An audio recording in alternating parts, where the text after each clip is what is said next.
রওনা করলেন মক্কায় পরিবার নিয়ে।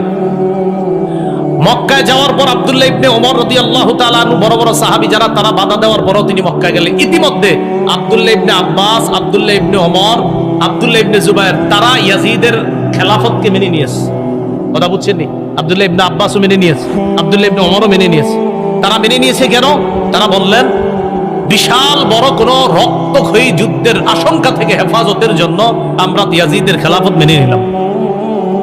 এরা খেলাফত মেনে নেওয়ার পর হুসেইন রাদিয়াল্লাহু তাআলা আনহু যখন মক্কায় গেলেন, মক্কায় আরো চিঠি আসতে থাকলো, প্রচুর চিঠি। চিঠিতে শুধু একই কথা, আপনি আসেন কুফায়। এক পর্যায়ে কুফার অবস্থা যাচাই করার জন্য হুসাইন তার চাচাতো ভাই মুসলিম ইবনে আকিলকে পাঠাইছে কুফায়। তুমি যাও কুফার অবস্থা যাচাই করে আমারে জানাইবা। মুসলিম ইবনে আকিল কুফায় যাওয়ার আগেই কুফার গভর্নরের নাম ছিল নোমান ইবনে বাশির, মনে রাখবেন।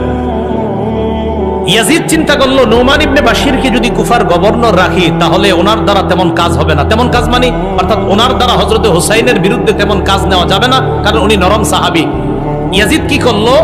বসরার গভর্নর উবাইদুল্লাহ ইবনে জিয়াদকে কুফার গভর্নর বানায়া দিল, মানে দুই এলাকার গভর্নর একজনে বানায়া দিল। উবাইদুল্লাহ ইবনে জিয়াদ একটু শক্ত টাইপের মানুষ ছিল, স্বৈরচারী আচরণ তার মাঝে আগে থেকে ছিল। উবাইদুল্লাহ ইবনে জিয়াদ কুফায় এসে বলল উবাইদুল্লাহ ইবনে জিয়াদ।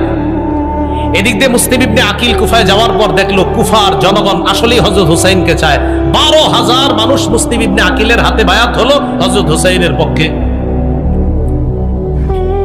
মুসলিম ইবনে আকিল যার বাসায় আশ্রয় নিয়েছে তার নাম হানি ইবনে উরওয়া। বলেন কি নাম? উরওয়া।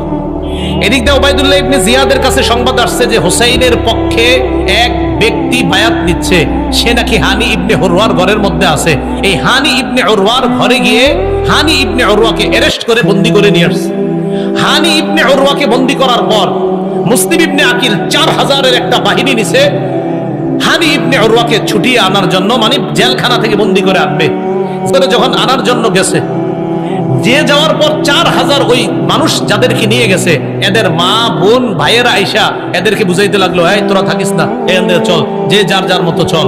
এই কথা বইলা যখন নিয়ে গেছে, হযরত মুসলিম ইবনে আকিল পিছনে তাকায় দেখে আর আছে 60 জন। কয়জন ছিল? কয় হাজার আছে? কয়জন? একটু পরে দেখে 50 জন, একটু পরে দেখে 30 জন আছে, একটু পরে দেখে উনি ছাড়া আর কেউ নেই। এই যে জি, ইহাকেই শিয়া বলা হয়। ইহাকে কি বলা হয়? খুব ধূর্ত।